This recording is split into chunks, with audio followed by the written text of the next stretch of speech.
Bien-aimés frères et sœurs, que l'Éternel nous soit richement favorable. Nous le bénissons et nous l'adorons. Vous êtes les bienvenus dans cette école de la grâce de Dieu et que l'Éternel nous soit richement favorable.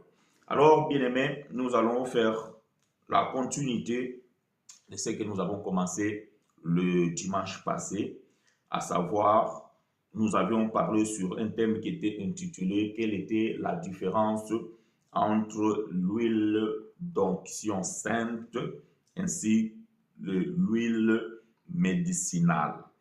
La différence qui existait entre l'huile d'onction sainte ainsi l'huile médicinale. Alors, nous avons parcouru les Écritures et nous avons démontré que l'huile sainte, l'huile d'onction sainte, c'était une composition du lard du parfumeur et cela composait 5 plantes et nous avons énuméré chacune de ces plantes qui font l'ensemble de cette huile d'onction sainte. Et nous avons aussi démontré par les Écritures qu'il y avait aussi l'huile qui était comme un médicament ou bien quelque chose qu'on se servait pour la médecine et cela soulageait le maux, le pleu ainsi que les souffrances. Alors, bien-aimés, aujourd'hui, nous allons pouvoir parler de la spécificité de l'huile d'onction sainte. La spécificité de l'huile d'onction. Voilà ce que nous allons parler aujourd'hui, expliquer l'utilité, son spécificité de cette huile, à quoi servait-elle et aujourd'hui, qu'est-ce que nous pouvons comprendre et comment alors, si cela est doctrinal, comment pouvons-nous expliquer l'utilité de l'huile d'onction aujourd'hui ou même à quoi cela ressemble aujourd'hui. Voilà de ce que nous allons pouvoir partager avec vous ce matin.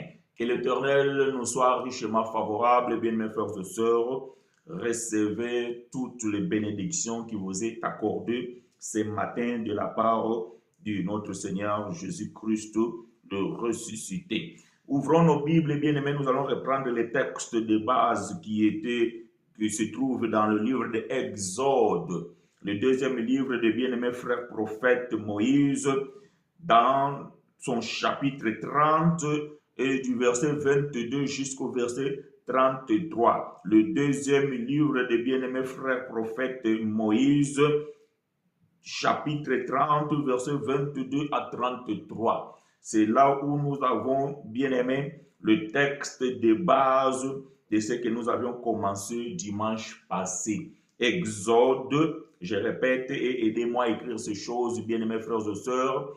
Exode, chapitre 30. Exode, chapitre 30. Nous allons lire à partir du verset 22 jusqu'au verset 33 et que l'Éternel nous soit richement favorable. Je vais lire pour vous et avec vous, bien-aimés frères et sœurs, la parole du Seigneur. L'Éternel parla à Moïse et dit, « Prends de meilleurs aromates, 500 cycles de myrrhe, de celles qui coulent d'elles-mêmes. La moitié soit 250 cycles de cinnamome aromatique, 250 cycles de roseau aromatique, 500 cycles de casses selon les cycles du sanctuaire et un d'huile d'olive. Tu feras avec cela une huile pour l'onction sainte. Tu feras avec cela une huile pour l'onction sainte. Composition du parfum selon l'art du parfumeur, ce sera l'huile pour l'onction sainte. Verset 26. Tu ne oindras tente, plutôt tu enlèveras la tente d'assignation et l'arche du témoignage, la table et tous les ustensiles et les chandeliers et ses ustensiles, l'autel de parfum. Verset 28. L'autel de l'Holocauste et tous ses ustensiles, la cuve avec sa base. Maintenant, bien-aimés, je vais pouvoir attirer votre attention sur les deux versets qui vont suivre. Les versets 29 et le verset 30, c'est là où nous trouvons la spécificité de cette huile d'onction sainte. Le verset 29 dit ceci: tu sanctifieras ces choses et elles seront très saintes. Tout ce qui le touchera sera sanctifié. Tu oindras Aaron et ses fils et tu les sanctifieras pour qu'ils soient sanctifiés. Ou plutôt, pour qu'ils soient à mon service dans le sacerdoce. Je reprends le verset 29 et verset 30. Et c'est là, bien aimé, lisons cela attentivement. La Bible dit au verset 29 et le verset 30, tu sanctifieras ces choses et elles seront très saintes. Tout ce qui le touchera sera sanctifié. Tout, plutôt, tu oindras, verset 30, tu oindras Aaron et ses fils, et tu le sanctifieras pour qu'il soit à mon service dans le sacerdoce. Verset 31, tu parleras aux enfants d'Israël et tu diras, ce sera pour moi l'huile d'onction sainte parmi vos descendants. On n'en reprendra point sur le corps d'un homme et vous n'en ferez point de semblable. Dans la même proportion, elle est sainte et vous la regarderez comme sainte. Quiconque en composera de semblable ou en mettra sur un étranger sera retranché de son peuple. Que l'Éternel nous aide à comprendre sa parole. Donc, bien-aimés, à partir de ce texte ici de Exode chapitre 30, nous avions parlé et nous avions démontré que l'huile d'onction sainte, c'est une composition de l'art du parfumeur. Et nous savons que le parfumeur, c'est Dieu lui-même qui a composé chacune de ces plantes et ainsi la quantité propre à chacun de ces composants afin d'en faire l'huile d'onction. Excusez-moi. Afin d'en faire l'huile d'onction. Donc, nous avons dit que l'huile d'onction, c'est une composition de 5 plantes. Et chacune de ces plantes, bien aimé, a une spécificité et l'ensemble de ces plantes qui composent, qui forment plutôt l'huile d'onction sainte, et cet ensemble aussi a une spécificité. Alors, la spécificité de l'huile d'onction sainte, nous les retrouvons dans verset 29 et verset 30. À quoi servait alors cette huile? Cette huile, bien aimée, servait, la Bible nous dit ici, à sanctifier. Voyez-vous? Donc, l'huile d'onction sainte servait à sanctifier les objets qui étaient oints, ainsi que les hommes qui étaient oints. Donc, en appliquant cette huile, donc les objets devenaient saints et les hommes devenaient aussi saints. Donc, on sanctifiait les objets et on sanctifiait aussi les hommes. Et ici, vous allez comprendre que Dieu avait déterminé ce qui devait être sanctifié et qui devait aussi être sanctifié. Donc ça, c'est la spécificité de l'huile d'onction sainte. Alors, dimanche passé, je vous avais dit que souvent, quand on parle de l'huile d'onction sainte, nous faisons la référence au Saint-Esprit. Mais je vous ai dit exactement que non, bien-aimés, vous devez prendre le texte et son contexte. Voyez-vous? Donc, en aucun cas, vous pouvez ici, dans ce chapitre ici, prendre l'huile d'onction sainte étant le Saint-Esprit. Cela ne colle pas parce que vous allez comprendre que ici, on est en train de dire que cette huile-là, elle doit sanctifier. Voyez-vous? Il doit donc sanctifier les objets et les hommes. Or, vous le savez que ce n'est pas le premier rôle du Saint-Esprit. Alors, donc, bien aimé, vous devez comprendre une chose. Toute huile dans la Bible ne veut pas dire Saint-Esprit. Tout vin dans la Bible ne veut pas dire le sang de Jésus. Tout serpent dans la Bible ne veut pas signifier le Satan. Toute eau dans la parole ne veut pas dire, toute eau dans la Bible ne veut pas dire la parole.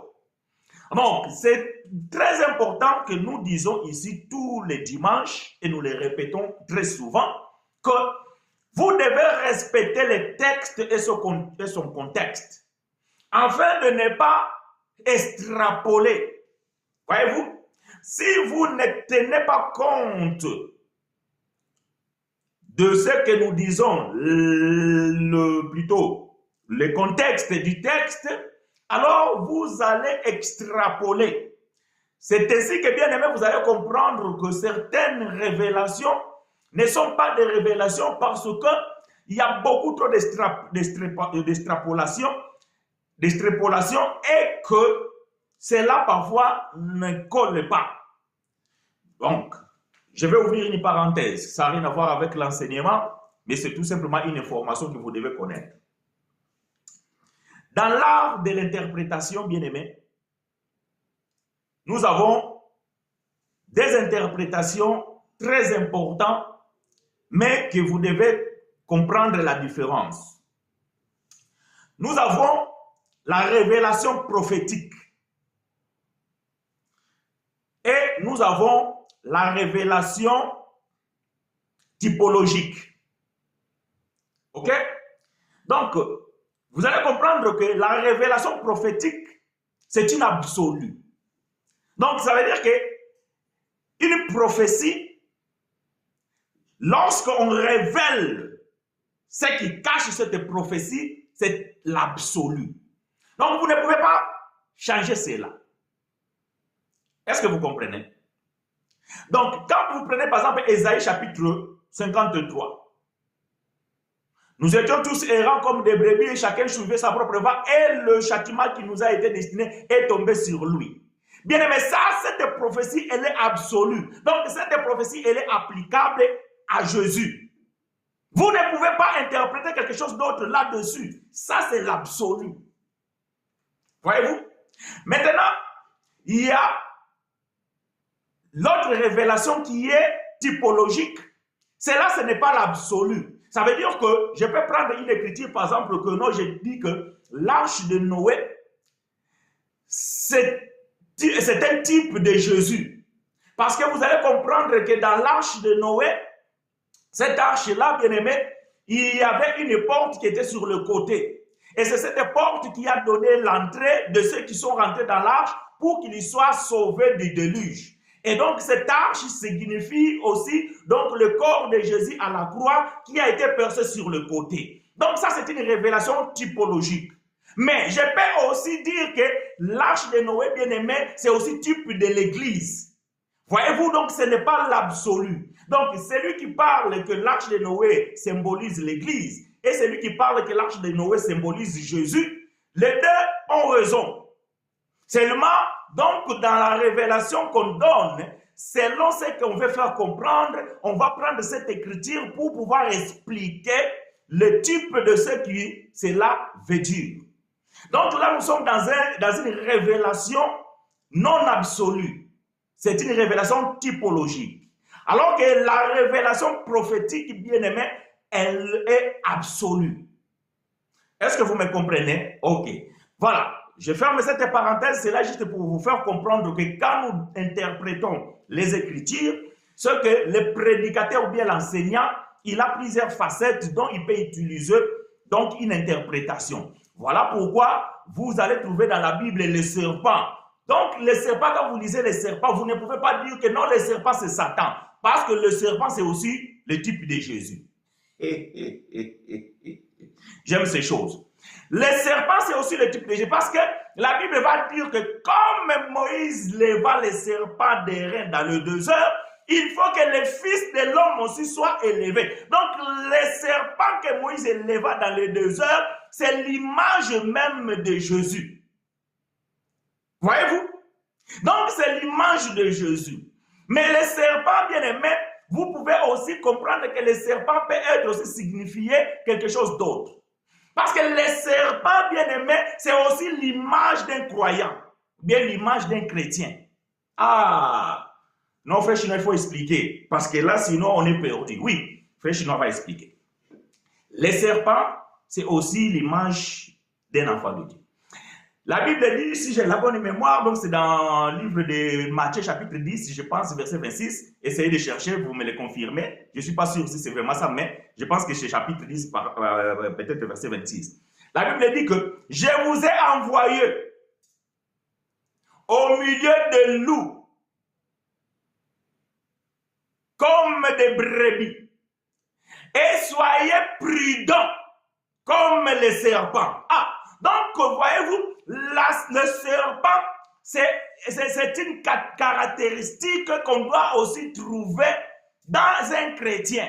Donc un enfant de Dieu, il doit être prudent comme un serpent. Maintenant, si vous interprétez ce serpent-là étant Satan, donc on nous dit que nous devons être prudents comme Satan. Ça ne colle pas. Est-ce que vous comprenez? J'aime ça. Donc, bien aimé, l'interprétation a deux volets. Donc, nous avons l'absolu qui est la révélation prophétique et après nous avons la non-absolue qui est la révélation typologique. Ok, est-ce que là-dessus, on est ensemble? Si on est ensemble, avançons. Donc, j'étais en train de dire, bien aimé, ici que l'huile d'onction ici, cela ne veut pas signifier le Saint-Esprit. Non. Parce que, bien aimé, cette huile ici servait à sanctifier les objets. Ça veut dire que la tente d'assignation, les ustensiles et tout ce qui était dedans servait aussi à sanctifier Aaron ainsi que ses 4 fils. Voyez-vous? Donc, ici, bien aimé, l'huile d'onction, elle prend la typologie de la parole. Ah, nous allons pouvoir expliquer cela. Elle prend la typologie de la parole. Donc, cette huile servait à sanctifier l'objet, la tente d'assignation, ça veut dire le tabernacle, ainsi le souverain sacrificateur et le sacrificateur, Aaron et ses fils. Et cela veut dire mettre à part. Ce sont des mises à part. Vous comprenez? Donc, cela veut dire mise à part. Donc, vous allez comprendre que l'huile d'onction ici, bien aimé, la composition qui se trouve dans cette huile, la Bible nous dit qu'il y a 5 compositions.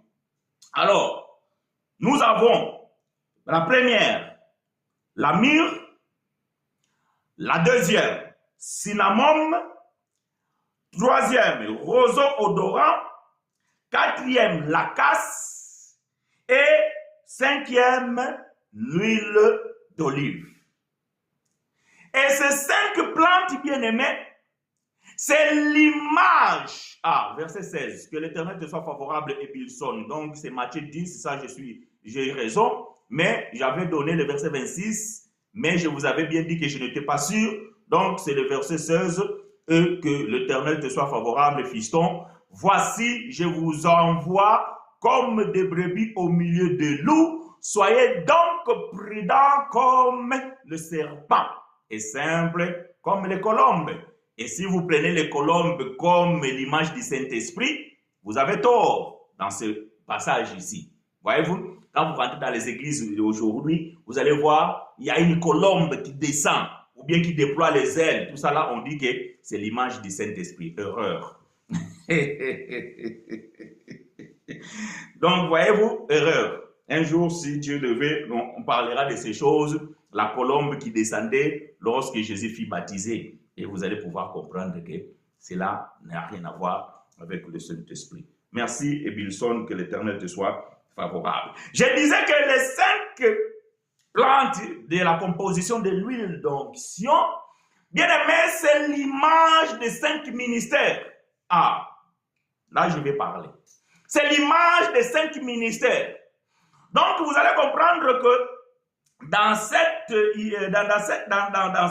composition de l'huile d'onction, si vous enlevez une plante, bien aimé, cette huile n'a plus de puissance. Cette huile n'a plus de signification. Cette huile n'a plus d'importance. Parce que, bien aimé, Dieu a dit que il faut qu'il soit fait. Il faut qu'il soit fabriqué selon les mesures d'art des parfumeurs. Donc, on ne peut pas mettre moins mais plus. Et on interdit de ne pas la reproduire. On n'a pas le droit de reproduire cette huile. Mais bien aimé, cette huile ici, bien aimé, c'est l'image du 5 ministères. Et nous allons pouvoir donner le détail de chacune de ces plantes et à quoi ça correspond dans les 5 ministères. Mais nous n'allons pas développer cela. Si Dieu nous fait grâce, dimanche prochain, nous allons pouvoir développer chaque compartiment ou bien chaque élément qui compose cette huile et sa signification que nous allons pouvoir expliquer à quoi cela correspond. Mais je vais pouvoir quand même vous donner quand même chaque ces explications. Donc, numéro 1, nous avons la myrrhe. La myrrhe, c'est l'apostolat, c'est l'apôtre. La myrrhe, c'est l'image de l'apôtre. Parce que la myrrhe, donc, c'est une plante qui signifie la souffrance, le fondement et la consécration. Donc, ça, c'est un rôle joué par un apôtre. Donc, dimanche prochain, nous allons détailler cela avec beaucoup de précision. La deuxième plante, c'est cinnamome. Cinnamome, bien aimé, il a pour des vertus révélatrices un odorat qui donne une puissance et une révélatrice. Cela est le prophète. Donc, le prophète, c'est lui qui donne la directive, l'attrait spirituel, parce que cinnamome a un odorat qui attire. Vous allez pouvoir comprendre et nous allons pouvoir donner les versets prochainement que cela est lié avec l'intimité. Or, un prophète, c'est lui qui a l'intimité avec Dieu parce que c'est lui qui a le rôle d'amener Dieu vers le peuple, au contraire d'un sacrificateur qui amène le peuple vers Dieu. Donc, nous allons voir que cinnamome, c'est le prophète. Et après, nous avons le roseau odorant.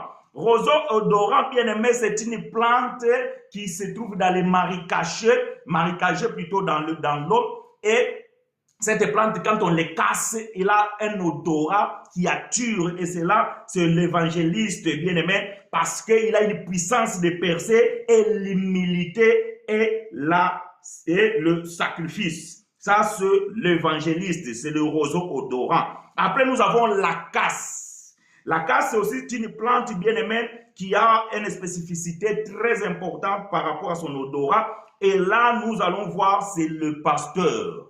Donc, le pasteur qui est le protecteur. Cette plante a la spécificité aussi de pouvoir protéger. Donc, c'est le pasteur qui est celui qui doit protéger les brebis ou les fidèles, si vous voulez. Et cela aussi donne une séparation donc avec le mal.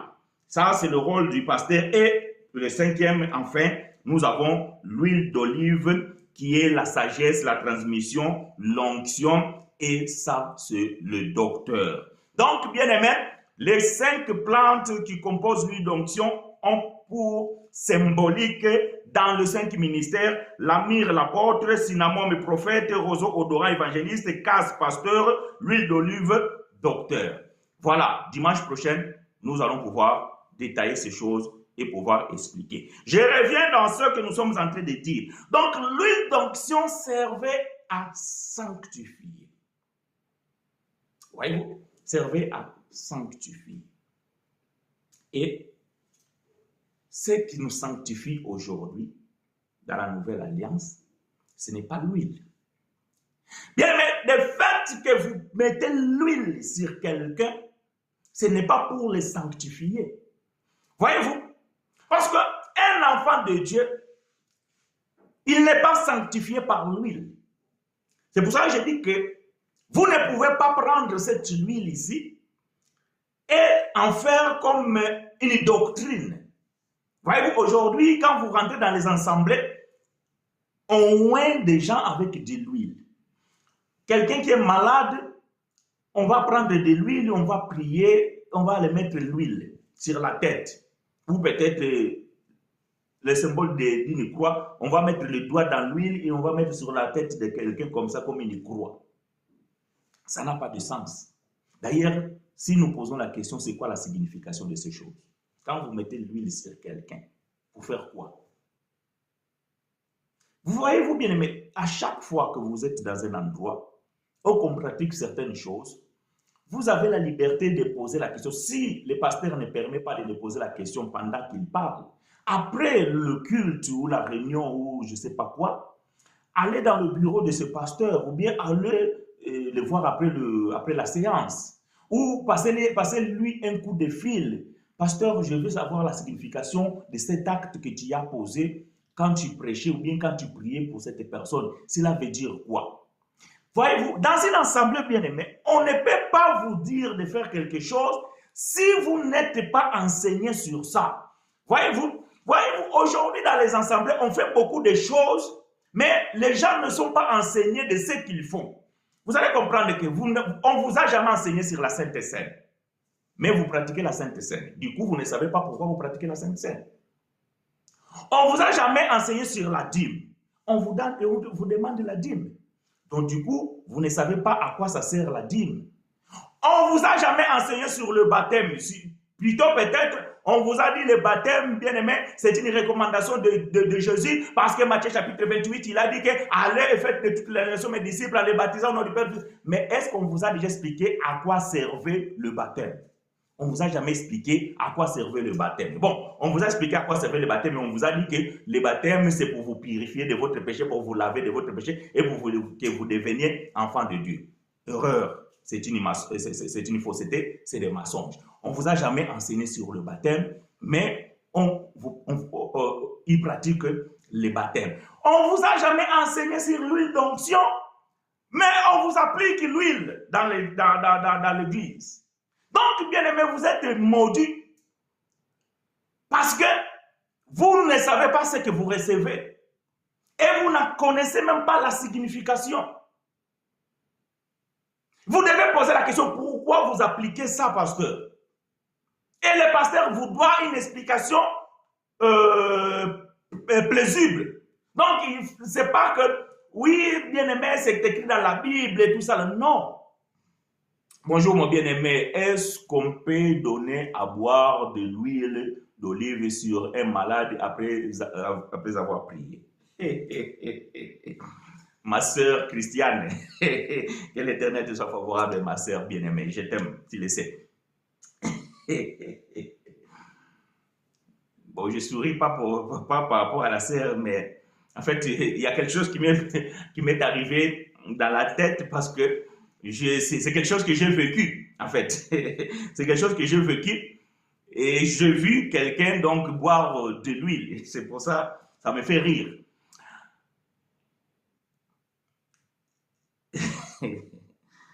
Si vous avez, par exemple, si vous avez un, comment on les appelle en français? En portugais, on dit curandero. Hein? En français, on dit quoi? Un guérisseur, voilà. Si vous avez un guérisseur traditionnel qui traite à base de plantes, hein, à base de plantes qu'on trouve dans la nature, et que vous allez vers lui, le consulter, et il vous dit que votre problème, donc, vous devez prendre un peu d'huile d'olive et vous le buvez. Donc, c'est la connaissance qu'il a dans cette médecine. Il n'y a pas de problème. Vous prenez l'huile, vous le buvez. Mais si c'est votre pasteur ou prophète, docteur, peu importe que sais-je, dans une assemblée, et qu'il vous fait boire de l'huile, et après il prie, ou bien avant il prie, il est en train de vous maudire. Parce que bien aimé, cette huile-là n'a rien de plus qui peut vous donner le salut, ça veut dire la guérison. C'est juste que c'est une illusion. Selon la croyance de ce pasteur, il croit que, puisqu'il a prié pour cette huile, et pourquoi ne pas te donner du vin, du whisky? Pourquoi ne pas te donner de la bière? Pourquoi ne pas te donner l'huile de palme? Pourquoi c'est toujours l'huile d'olive?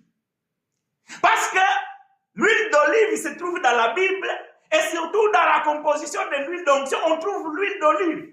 Voilà pourquoi on utilise l'huile d'olive, mais cela n'a rien à voir. D'ailleurs, si on te propose cela, il faut refuser. Bien aimé, tout, je dis tout, parce qu'on peut rester ici en train d'énumérer gouttes d'eau, je ne sais pas, isope, donc je n'ai pas le temps d'énumérer tout ça, je dis tout. Tout ce qu'un homme t'ajoute après avoir prié au nom de Jésus annule la croix et l'œuvre parfaite et achevée de Christ à la croix. Si la prière au nom de Jésus ne suffit pas, alors n'ajoutez plus rien. C'est que cela est la volonté de Dieu que cette personne reste malade. Et s'il faut même, c'est cette maladie-là qui va faire son appel vers le Seigneur. Ça veut dire que c'est cette maladie qui l'amènera à la mort. N'ajoutez pas parce que vous avez prié que la personne n'a pas reçu la guérison dimanche passé. Maintenant, dimanche prochain, vous allez maintenant ajouter de l'eau. L'eau que vous allez ajouter n'a rien. Ou si vous ajoutez de l'huile, cela n'ajoutera rien. Mais au contraire, vous bafouez la grâce de Dieu et vous anéantissez l'œuvre parfaite et achevée de Christ à la croix.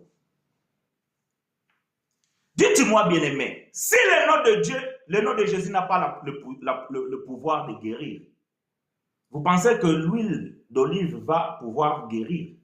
Vous pensez que goutte d'eau achetée à l'idole va pouvoir guérir? Vous croyez que les chapelets, l'hysope, la talit, vous pensez que cela va pouvoir ajouter quoi que ce soit? Non. Ça n'a pas de sens. Donc, ma soeur, on ne peut pas accepter ces choses. Et comment comprendre Jacques chapitre 5, verset 13? Quelqu'un est parmi vous, est-il dans la souffrance, qu'il prie? Quelqu'un est-il dans la joie, qu'il chante des cantiques? Quelqu'un parmi vous est-il malade, qu'il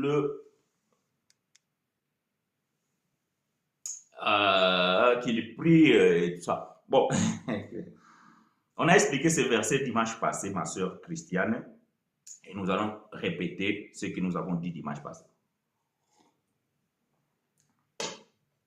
Dimanche passé, on a donné cette écriture et on a expliqué cela.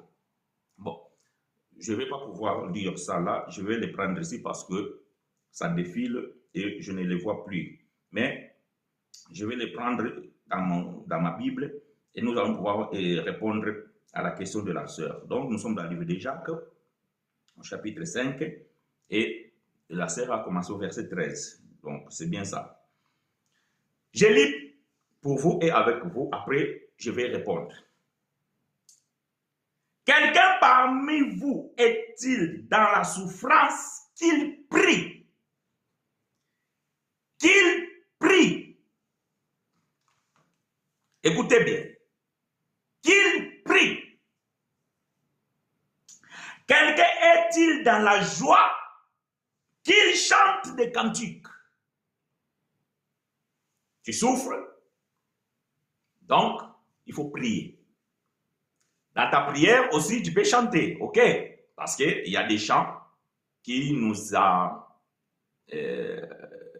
aident dans l'adoration, dans la prière.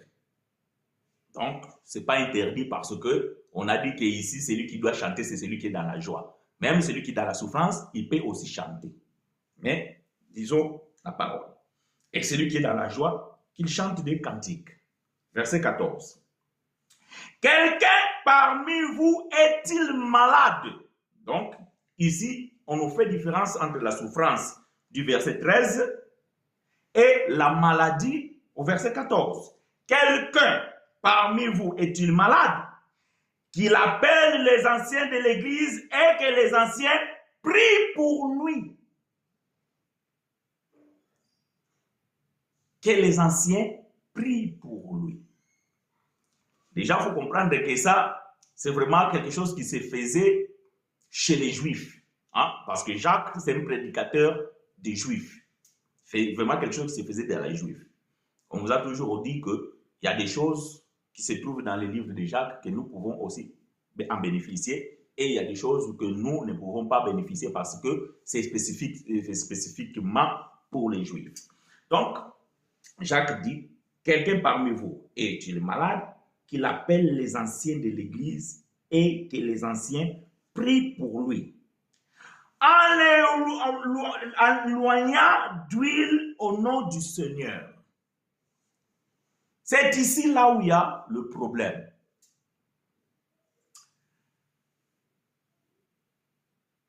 Si vous prenez la version second 21, on dit en appliquant l'huile au nom du Seigneur.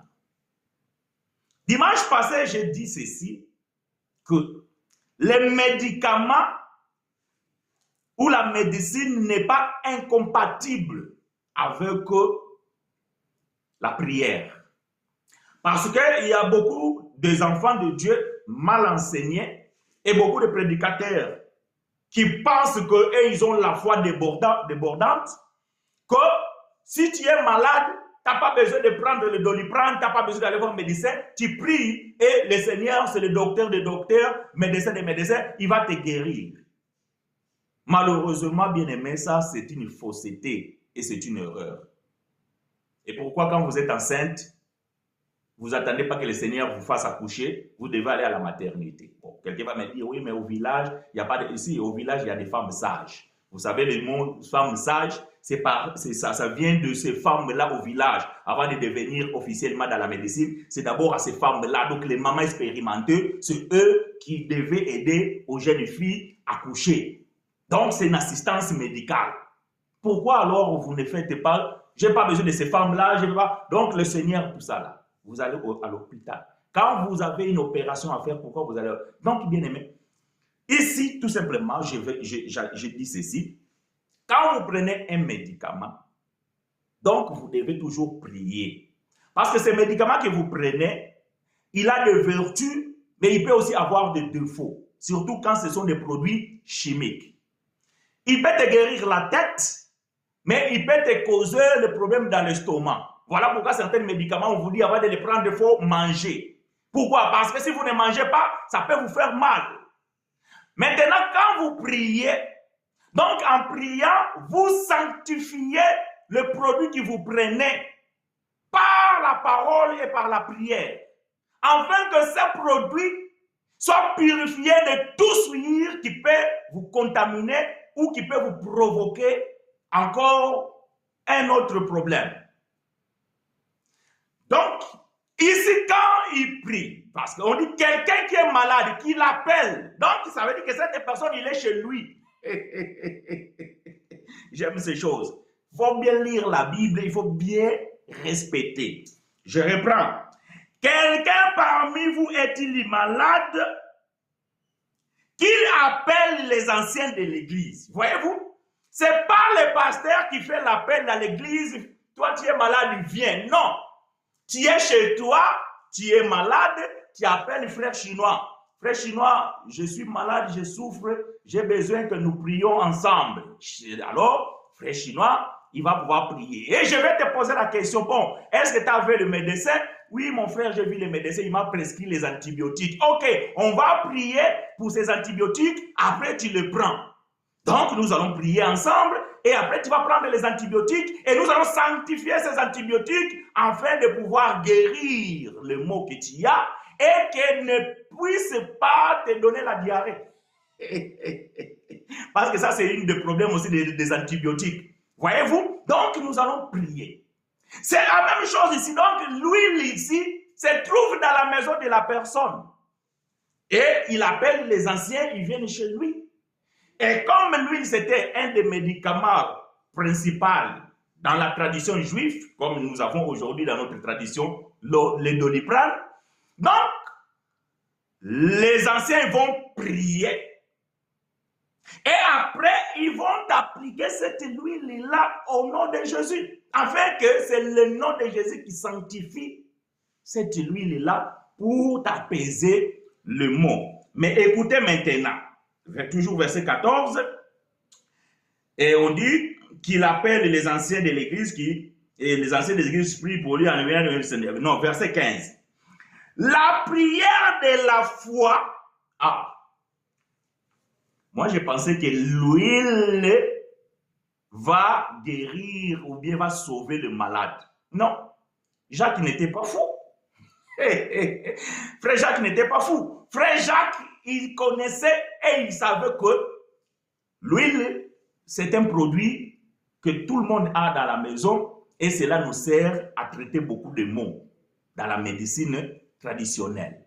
Mais ce n'est pas l'huile qui va sauver ou ce n'est pas l'huile qui va guérir. Parce que le mot sauver ici, c'est la guérison. C'est pas par rapport au salut éternel, c'est par rapport à la guérison. Mais Jacques, il dit que, verset 15, la prière de la foi sauvera les malades. Donc, l'huile ne fera rien. L'huile ici, ce n'est que ça va t'apaiser, ça va diminuer le mot, mais il ne va pas enlever la maladie. Non, l'huile ne va pas enlever la maladie. C'est la prière. Ok? La prière de la foi sauvera les malades et le Seigneur les relèvera et s'il a commis des péchés, il lui sera pardonné.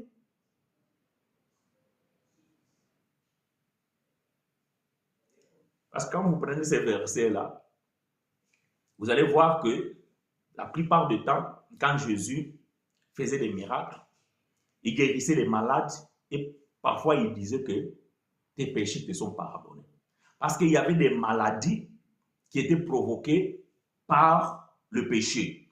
Et quand nous avions parlé sur le thème que il a amené une... Comment s'intitule ce thème-là? C'était dans le livre d'Ésaïe 53, nous avions dit que par ces meurtrissures, nous sommes guéris de toutes sortes de maladies.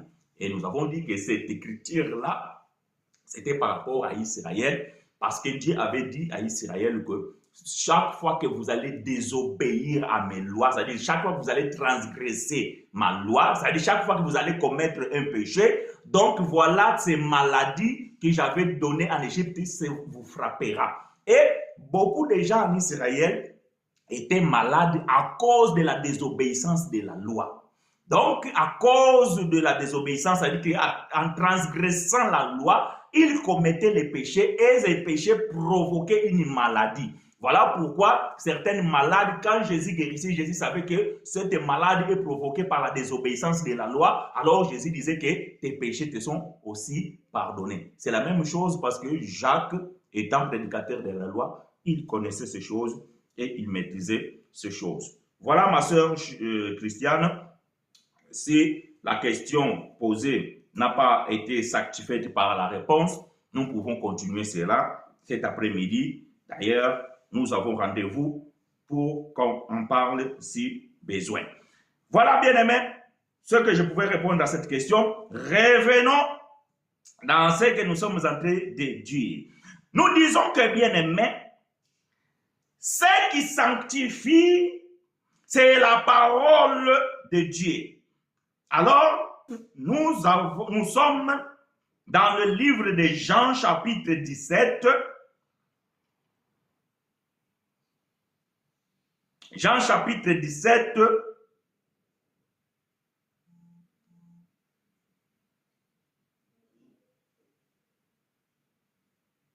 verset 17, 18 et 19. Jean chapitre 17, verset 17 à 19. Je vais lire pour vous et avec vous. Jean chapitre 17, verset 17 à 19. La Bible dit ceci. Sanctifiez-les par ta vérité. Ta parole est la vérité. Comme tu m'as envoyé dans le monde, et je les ai aussi envoyés dans le monde, et je me sanctifie moi-même pour eux, afin que eux soient aussi sanctifiés par la vérité. La parole de Dieu, c'est elle qui sanctifie les choses et les hommes. Et c'est cette parole, bien-aimée, qui a la puissance. Ou c'est cette parole, bien-aimée, qui donne l'onction. Voyez-vous? Bien-aimé, l'onction, c'est la parole de Dieu même. Et nous disons que dans Exode chapitre 30, le prophète Moïse avait reçu comme ordre de sanctifier les tabernacles, les ustensiles, ainsi que Aaron et ses enfants avec de l'huile d'onction sainte. Voyez-vous? Avec de l'huile d'onction sainte. C'est-à-dire que quand il mettait l'huile sur l'homme, l'homme il recevait l'onction. Mais ce n'est pas l'huile qui est l'onction. Ah. Voilà pourquoi on appelle l'huile d'onction. Donc si tu t'arrêtes que l'huile, donc ça peut être l'huile de palme, ça peut être l'huile de massage, ça peut être, mais on dit l'huile d'onction sainte. Donc cette huile-là, quand on appliquait, c'est cette huile qui sanctifiait. Donc ça veut dire que c'était cette huile-là qui donnait l'onction. Et j'avais dit que l'onction c'est l'esprit, mais l'huile c'est le moyen par lequel on reçoit l'onction. Et donc, et nous dans notre temps, nous recevons cette onction pas par l'huile, mais par la parole. C'est lorsque tu reçois la véritable parole, la parole de la vérité, l'évangile de la grâce, c'est alors que tu reçois l'onction. L'onction, bien aimé, c'est l'enseignement. Aïe. Sanctifiez-les par ta parole, plutôt par ta vérité.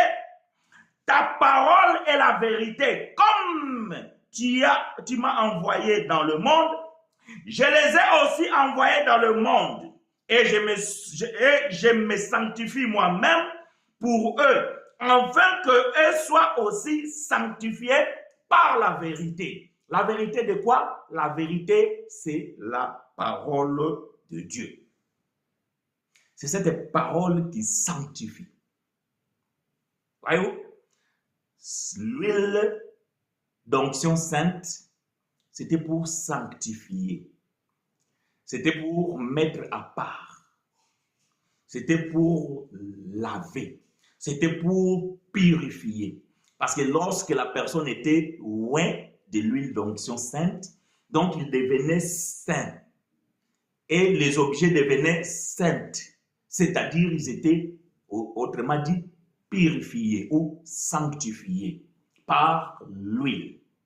Mais aujourd'hui, si vous appliquez l'huile, c'est que vous anéantissez la parole de Dieu. Parce que l'huile aujourd'hui ne peut plus sanctifier qui que ce soit. Aujourd'hui, nous sommes sanctifiés par la parole. Voilà pourquoi, bien-aimés, je vous ai dit que les 5 plantes qui composent l'huile d'onction, c'est le symbole même des 5 ministères. Parce que c'est les 5 ministères, bien-aimés, qui ont pour l'objectif de préparer le corps de Christ qui est son Église, afin d'être prêt. Donc, vous allez comprendre que nous avons dit ici un jour que Jésus lui-même, c'est lui qui a la totalité de 5 dons ministériels. Jésus, c'est un apôtre. Jésus était un prophète. Jésus était un pasteur. Jésus était un docteur. Jésus était un évangéliste. Mais comme Jésus est parti, donc il a laissé, il a délégué ensemble des hommes qui ont la capacité de pouvoir répéter la même chose que Jésus faisait. Voilà pourquoi Éphésiens chapitre 4, verset 11 à 12, on va pouvoir lire cela. Éphésiens chapitre 4, verset 11 à 12.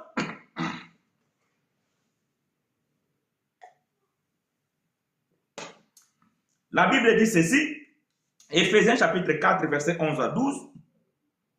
Et il a donné les uns comme apôtres, j'aime ça. Pourquoi comme? Soyez mes imitateurs comme moi je le suis de Christ. Donc, Jésus, c'est lui qui est le pasteur. Aujourd'hui, nous sommes des comme. Voyez-vous? Donc, nous sommes des comme. Quand on dit comme, c'est que les véritables existent et ceux qui viennent après sont des comme, autrement des copies ou des miniatures. Donc, c'est des sous-exemples. Je reprends l'écriture. Il a donné les uns comme apôtres. Ça, c'est la myrrhe.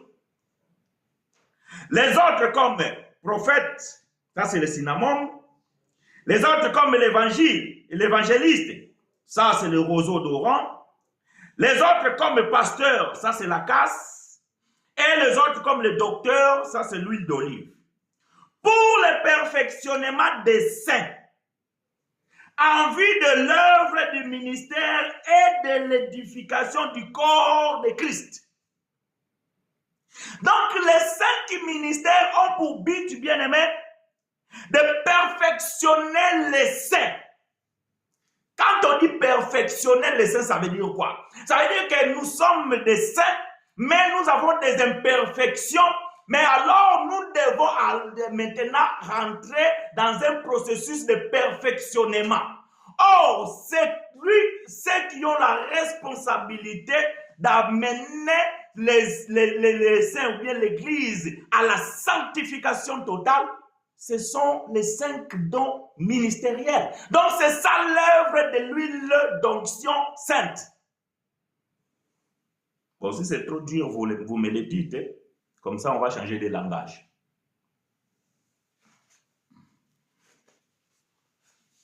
Là, on parle, c'est la nourriture solide. Voilà, si c'est un peu dur, vous me le faites signe et on va changer de langage.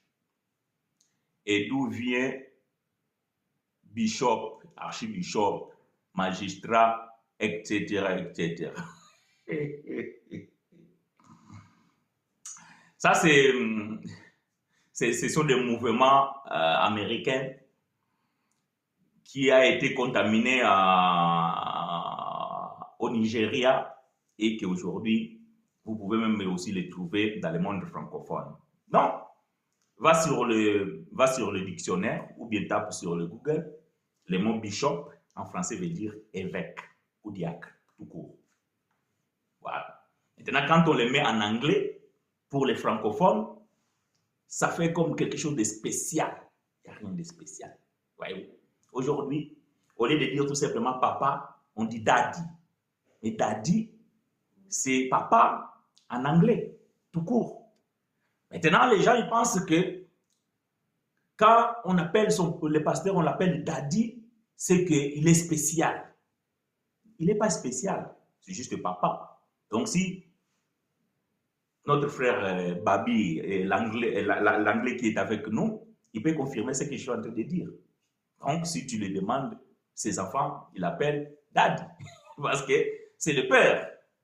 Donc le bishop veut dire tout simplement évêque. Évêque qui veut dire diacre. Maintenant, quand on dit archibishop, ça veut dire que c'est un évêque qui est au-dessus. Parce que archi, c'est la supériorité. Tu vois, c'est un superlatif qu'on ajoute sur un mot pour expliquer qu'on est au-dessus. Frère chinois, y a-t-il une différence entre la sanctification et la purification? Puisque Hébreux chapitre 9, 22 nous dit presque tout est d'après la loi purifié avec le sang. Ok, très bien. Ce sont des mots interchangeables. Tout va dépendre du contexte du texte. Voilà, je répète encore ces mots pour que cela puisse être bien compris. J'ai toujours dit, vous prenez un texte, donc vous ignorez pas son contexte. Les mots sanctifié et purifié, ce sont des mots interchangeables. Donc, ça, il y a une différence dans certains cas et dans d'autres cas, il n'y a pas de différence. Parce que les deux choses veulent dire nettoyer ou bien rendre propre. Voyez-vous? Donc, dans ces cas-là, donc, quand on rentre dans ça, c'est-à-dire que les deux mots veulent dire rendre propre. Veut dire nettoyer. Mais, dans le contexte, par exemple, que nous sommes en train de dire ici, cela a une différence. La purification, c'est quelque chose qui a été souillé, quelque chose qui a été sali, et on va pouvoir la purifier. Maintenant, on va prendre l'eau de Javel. On va prendre, je ne sais pas, un produit pour pouvoir purifier cette eau. Voyez-vous? Pour purifier l'eau qui est sale, pour les rendre propres. Alors que la sanctification, la personne, il est pourri. Il est sale. Mais aux yeux des hommes. Mais Dieu le considère quand même saint. Parce que cette personne est sous couverture de quelque chose qui les rend propres. Bon, je vais expliquer ça bien. Nous ne sommes pas sanctifiés parce que nous ne commettons plus du mal et que nous ne commettons plus de bêtises. Non, on n'est pas sanctifiés pour ça. Nous sommes sanctifiés parce que Dieu ne nous regarde pas nous, mais il regarde l'œuvre de son Fils qui a pris la couverture des hommes étant faillible. Mais au lieu que Dieu nous regarde nous, Dieu regarde la couverture qui est Jésus et c'est là nous rend nous saints. Et dans l'ancienne alliance, vous allez comprendre que Israël était un peuple mis à part. Donc, ils étaient sanctifiés. Ils étaient choisis de Dieu. Et quand un Israélite se mariait avec un païen ou bien quelqu'un des nations, les enfants qui naissaient, ces enfants automatiquement, ils étaient considérés saints par l'appartenance de celui qui est juif. Voyez-vous, par l'appartenance de celui qui est juif. C'est ce que Paul explique dans 1 Corinthiens chapitre 7. Or, la purification, c'est quelque chose qui est sale et on doit mettre quelque chose pour pouvoir le purifier. Voilà pourquoi, là, on dit que tout est purifié d'après la loi par le sang. Et quand tu prends le contexte de ces textes-là dans l'Ancienne Alliance, on parle du péché. Alors que dans Exode chapitre 30, là, la sanctification, on parle de mise à part. Donc, on ne dit pas que l'huile d'onction a enlevé le péché d'Aaron, a enlevé le péché des enfants d'Aaron. Non, c'est tout simplement les a choisis et il les a mises à part et ils sont maintenant considérés propres pour rentrer dans le service. Mais ça n'a rien à voir avec les souillures qui étaient causées par les péchés. Donc, dans ces cas, on comprend maintenant cette différence qui existe entre la sanctification et la purification. Même dans le livre de Hébreux que tu m'as donné, là, si tu descends, on parle du péché. On ne parle pas de rentrer dans le service ou d'être à part, mais on parle dans le cas du péché. Or, que quand on parle du péché, on parle de souillure. On parle de la saleté. Voilà pourquoi je dis souvent, il faut faire cette différence. Quand vous priez, par exemple, les gens, quand ils prient pour la nourriture. Seigneur, je te prie, purifie cette nourriture par le sang de Jésus. Non. Parce que la nourriture que vous êtes en train de purifier par le sang de Jésus, la nourriture, ça veut dire que la nourriture, elle est sale. Non, on sanctifie la nourriture par la parole et par la prière. Mais on ne purifie pas la nourriture. Est-ce qu'on est d'accord? Non. Bon, je vais donner l'écriture. Nous sommes dans 2 Timothée. J'espère que je vais les trouver. Alberto, j'ai vu, je vais y revenir. 2 Timothée chapitre 4. Non, 1 Timothée. 1 Timothée chapitre 4, verset 4 à 5. 1 Timothée chapitre 4, verset 4 à 5, on dit ceci. Car tout ce que Dieu a créé est bon. Et rien ne doit être rejeté, pourvu qu'on les prenne avec action de grâce. Parce que tout est sanctifié. Voyez-vous, ici, ce n'est pas le problème de purification, c'est le problème de sanctification. Parce que tout est sanctifié par la parole de Dieu et par la prière. Mais si la nourriture qui te fait manger est sale, parce que il y a la poussière qui est tombée dans la nourriture, même si tu pries, tu invoques le sang de Jésus, cette nourriture-là va rester toujours sale parce qu'il y a la poussière qui est rentrée dedans. Et si tu les manges, à tes risques et périls, parce que tu es conscient que ce que tu manges est sale. Le sang de Jésus ne peut rien faire. Mais si tu manges une nourriture qui est peut-être décomposée, où il y a quelque chose de mauvais dedans, en les sanctifiant par la parole et par la prière, cette nourriture ne peut pas te causer du tort. Parce qu'elle est déclarée saine. Et tu peux la manger sous action de grâce. J'espère qu'on est bon. Tekilson, il a dit quoi? Quel est le rôle d'un diacre parmi les 5 ministères? Rien. Il n'est pas dans les 5 ministères, le diacre. Donc, le diacre, c'est un fonctionnaire. Voyez-vous, dans l'Ancienne Alliance, ce sont des Lévites. C'est des Lévites qui jouaient le rôle de ce que nous appelons aujourd'hui les diacres. Donc, ils sont là dans le protocole, ils sont là dans les services, donc ils sont là dans le maintien d'ordre, dans l'assemblée, etc., etc. Dans les 5 ministères, le diacre n'existe pas parce que il n'est pas, la diaconat, ce n'est pas un don ministériel. Voilà, fiston, la réponse. Donc,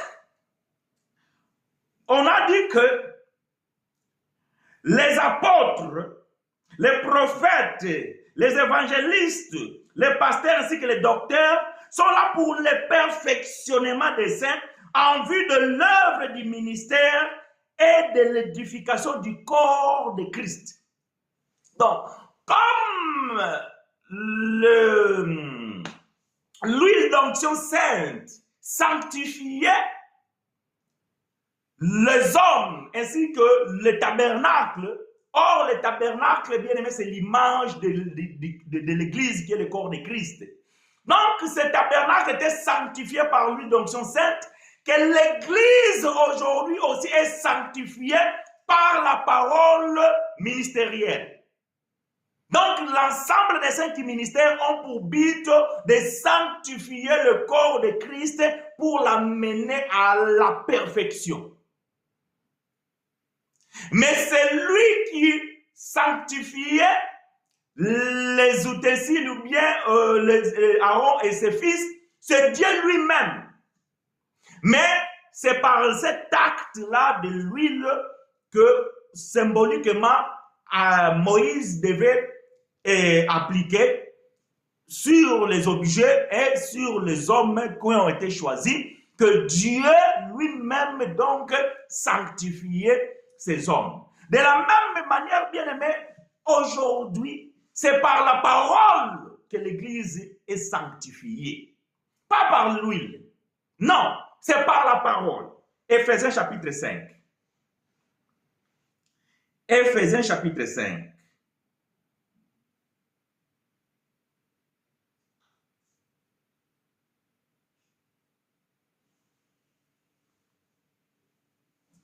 Éphésiens chapitre 5, versets 25 à 27. Je vais lire sur la version Jean Calvin, parce que ça c'est la meilleure version que je préfère par rapport à sa proximité avec l'original. Peut-être que vous allez constater une différence dans votre Bible si vous avez d'autres versions, mais ce n'est pas grave. Donc, nous pouvons vous expliquer et vous devez comprendre qu'il y a beaucoup de versions qu'on appelle des versions tendancieuses et cela, parfois, nous cause du tort à la compréhension de la chose. Mais moi, je vais utiliser ici Jean Calvin. Je lis pour vous et avec vous Éphésiens chapitre 5, versets 25 à 27. Marie, aimez vos femmes comme aussi Christ a aimé l'Église et s'est livré lui-même pour elle, afin de la sanctifier et en la consacrant et la blanchissant par l'eau de la parole. Bon, dans ta Bible, Louis II, c'est écrit en les lavant par l'eau du baptême. Alors que l'Église n'a jamais été lavée par l'eau du baptême. Voyez-vous? Donc, ce sont des traductions tendancieuses. Et par conséquent, ça nous embrouille. Parce que Paul va pouvoir expliquer que le corps de Christ a été baptisé à la croix, pas par l'eau. Voyez-vous? Mais ici, le frère Jean Calvin, il explique que, afin de la sanctifier, en la consacrant et la blanchissant par l'eau de la parole. Donc, c'est la parole qui lave le corps. C'est la parole qui a lavé l'Église. Et c'est par la parole que Jésus a sanctifié son Église. Et cela est plus proche de la bonne traduction parce que cela embrasse Jean chapitre 17, verset 17. Sanctifie-les par ta parole. Ça, c'est la parole de Jésus. Comment alors Louis II ou bien les autres vont dire que non, c'est par l'eau du baptême? Ça n'a pas de sens. C'est contredire la pensée du Seigneur. Parce que le Seigneur, il a laissé clair que sanctifiez-les par ta parole. Et comme ils ont modifié que sanctifié par l'eau du baptême, de la même chose aussi, on vous sanctifie avec de l'huile d'olive. Ça, c'est de la tricherie, c'est de la fraude. Ça, c'est altérer la parole de Dieu. Et Paul dit, nous n'altérons pas la parole de Dieu. Nous prêchons la vérité de l'évangile. Et la vérité, c'est que l'Église a été blanchie, a été consacrée et sanctifiée par l'eau qui est la parole. Pas par l'eau du baptême. Pas par l'huile d'onction. Non. Parce que quand tu reçois la parole, c'est que tu reçois l'onction. Alors, afin de la sanctifier en les consacrant et en les blanchissant par l'eau de la parole, pour la faire paraître devant lui une église glorieuse, sans tache, ni ride, ni rien de semblable, mais sainte et irrépréhensible. Donc, ce qui rend sainte, c'est la parole. Ce qui rend irrépréhensible, c'est la parole. Ce n'est pas l'huile. Donc, l'huile d'onction, l'huile dans Exode chapitre 30, c'est l'image de la parole de Dieu qui doit sanctifier le corps. Et c'est pour cela que Moïse pouvait sanctifier avec cette huile-là les objets, les ustensiles, le tabernacle, ainsi qu'Aaron et ses fils. De même aussi le corps de Christ est sanctifié par la parole. Mais Christ, il a laissé cette responsabilité aux 5 ministères afin d'apporter le corps dans le perfectionnement. Ça veut dire que pendant que je suis en train de parler comme ça, je suis en train de sanctifier le corps de Christ par la parole de Christ. Pas par ma parole, pas par mes exemples, pas par mon témoignage. Voilà pourquoi, quand vous allez quelque part, le pasteur ne parle que de lui, vous êtes en train d'être ensorcelé. Vous êtes en train d'être envoûté. Vous êtes en train d'être fasciné.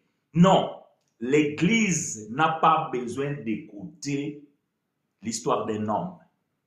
N'a pas besoin d'écouter les témoignages d'un pasteur. L'Église a besoin d'écouter le nom de son mari. Voyez-vous, le serviteur le plus ancien de la maison d'Abraham, tout au long des chemins, il expliquait les caractéristiques d'Isaac à la sœur Rebecca. Il dit c'est un vaillant, c'est un bosseur. D'ailleurs, quand tu vas arriver, peut-être on ne va pas le trouver à la maison, il sera dans le champ. Et il est beau. Donc, il est protecteur. Donc, le serviteur ne parlait pas de lui. Il ne parlait pas, tu me vois, moi je suis vaillant, donc je fais le voyage, je suis parti, je te prie, maintenant on ira, je vais te défendre si quelqu'un te menace. Non, il ne parlait pas de lui. Il parlait tout simplement d'Isaac. À tel point que la sœur Rebecca, il s'est dit, mais comment il est cet homme?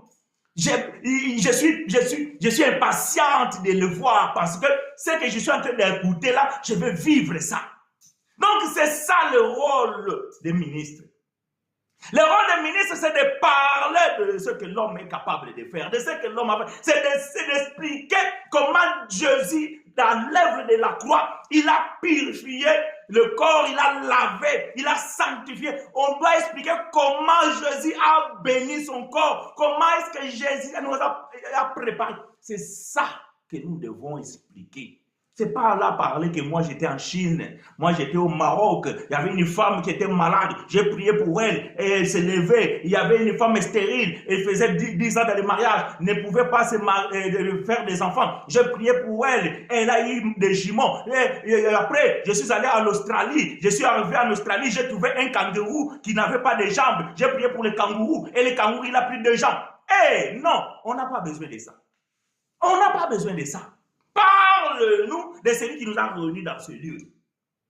Quand vous êtes réunis dans un lieu, c'est pour écouter les noms du mari, pas pour écouter les histoires de votre pasteur.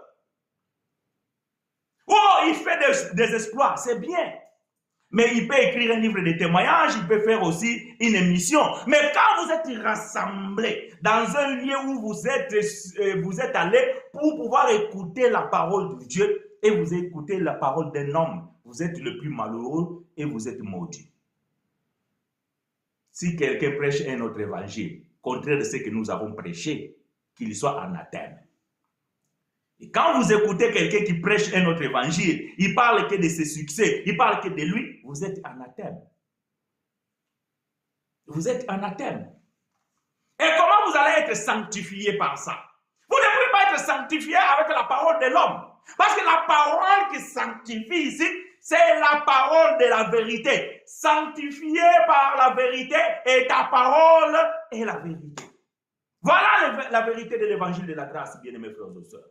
Et c'est cette vérité qui doit nous sanctifier tous les jours. C'est cette vérité que nous devons écouter tous les jours.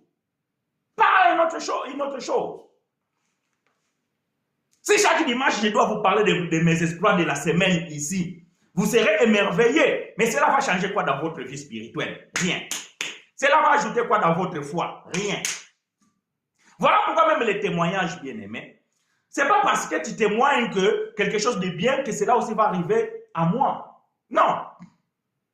Quelqu'un donnait un témoignage que non, frère, moi, j'ai prié pour mon père qui était malade, il était vraiment souffrant, donc on le perdait vraiment. Mais j'ai prié, voilà, et il est guéri. Gloire à Dieu.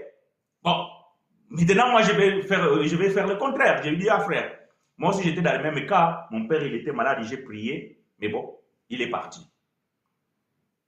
Donc, tu vois que ton témoignage ne me sert à rien. Donc, quand vous arrivez dans une église, oh, il faut témoigner, fais tout ça. Ton problème, ce n'est pas mon problème. Jésus dans la Bible, bien aimé, il n'a pas guéri avec la même méthode. Bartimée, Seigneur, aie pitié de moi. Qu'est-ce que tu veux que je fasse? Oh, je veux voir. Vois. L'autre aveugle, il vient, Seigneur, tout ça, je veux voir. Jésus, pah, il a craché. Il a pris la boue. Il a appliqué. Tu vois? Oh, je vois des arbres. Ah, bon, allez. Va te laver à Siloé. Et Inde. Ah, Seigneur. Mais pourquoi Bartimée, il a vu de suite? Et lui là, tu as mis la boue, tu as craché, tu l'as mis la boue sur les yeux. Au lieu de voir, et il voit flou. Et maintenant, tu te dis, il faut qu'il aille se laver encore. Mais c'est quoi ça? Ah, voilà le témoignage de Bartimée ne peut pas aider l'autre aveugle. Alors les deux, ils étaient des aveugles. Pourquoi Jésus n'a pas fait la même chose qu'il a fait à Bartimée à l'autre? Maintenant, toi, ton témoignage, tu penses que non, frère, il faut témoigner parce que ça aide. Ça aide qui? Ça nous émerveille. Mais ça nous aide à quoi? Moi, je suis content de savoir que tu as prié et Dieu t'a fait grâce. Voyez-vous, nous disons que Dieu t'a fait grâce parce que ce n'est pas ta prière qui a changé quoi que ce soit. C'est que Dieu, dans sa souveraineté, il avait disposé les choses que ce soit de cette manière-là. Donc, tu as prié, Dieu t'a fait grâce. Alléluia, gloire à Dieu. Mais ne mets pas en avant ce témoignage parce que celui qui a aussi le même problème que toi, il va passer par le même chemin que toi. Non, Dieu n'opère pas comme ça. Dieu n'est pas un marabout. Et vous ne pouvez pas façonner Dieu dans votre manière et en croyant que comme vous êtes passé par là et tous les autres aussi, donc si je témoigne, ça va aider aussi les autres. Et certaines personnes, ils ont essayé de faire ce que les autres ils ont fait, ils ont échoué, ils ont perdu la foi.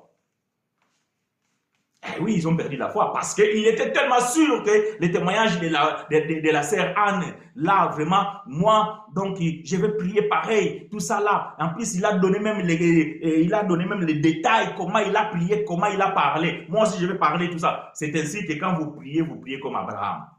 Vous priez comme Isaac. Vous priez comme Esther. Vous priez comme Anne. Quelqu'un qui est en train de prier, Seigneur, fais-moi comme tu as fait Anne. Ma soeur, tu es en train de demander que Dieu te rende stérile afin que tu puisses prier pour que Dieu te donne des enfants. Oh non, c'est pas ce que je demande. Ah ben, Anne, elle était stérile. Toi, tu veux que Dieu fasse pour toi comme il a fait pour Anne. Mais la situation de Anne, est-ce que c'est ta situation? Non, vous ne pouvez pas prier comme Anne. Souvent, Seigneur, tu es mon rédacteur, tu te lèveras le dernier. Oui, c'est très bien. Mais tu sais que Dieu ne peut pas s'élever dans ton cas comme il s'est élevé dans le cas de Job. Tu vas dire quoi? Dieu ne t'a pas répondu, mais toi, tu n'es pas Job. Toi, tu n'es pas Job. Donc, bien aimé, un pasteur, un prédicateur, il est là, il doit nous parler de la parole de la vérité qui est Jésus-Christ.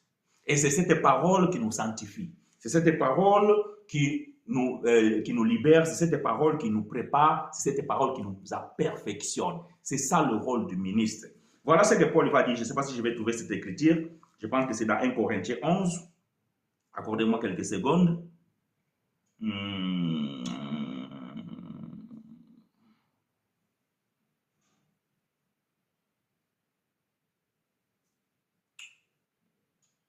Je vais trouver cette écriture.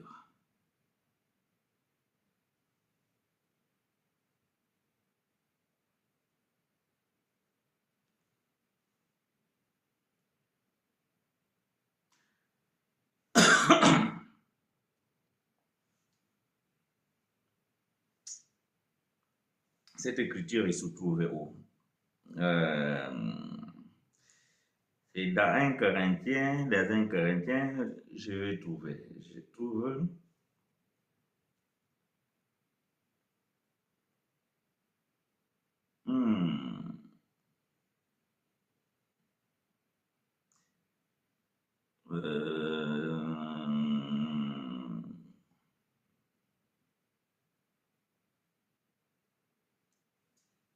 C'est dans 2 Corinthiens chapitre 3. 2 Corinthiens chapitre 3. 2 Corinthiens chapitre 3. Verset, on va lire les versets. On va commencer par le verset 1 jusqu'au verset 3.